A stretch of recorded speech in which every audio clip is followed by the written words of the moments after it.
Goldify 1 hour. Oy, mukhang bumabagsak. 1 hour time frame ni Goldify, bumabantik.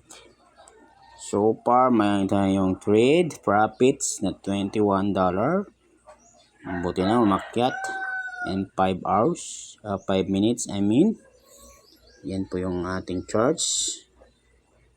Gagawa tayo ng stop loss with a profit.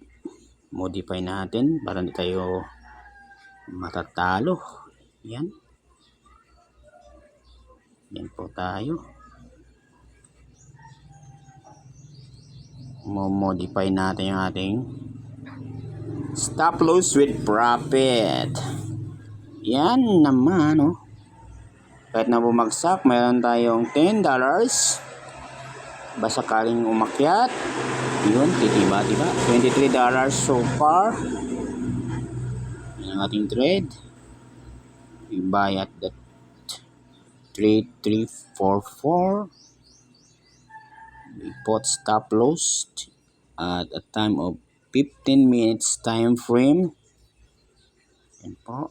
Just in case baka hindi natin alam, baka bumagsak. At least mayroon tayong $10 profit. Okay. Yan po yung ating trading sa gold. Hihintayin po natin, baka umakyat pa. That is 15 minutes. 1 hour time frame. Yan po. Naka-timing tayo kasi bumagsak po ito ng 1D time frame.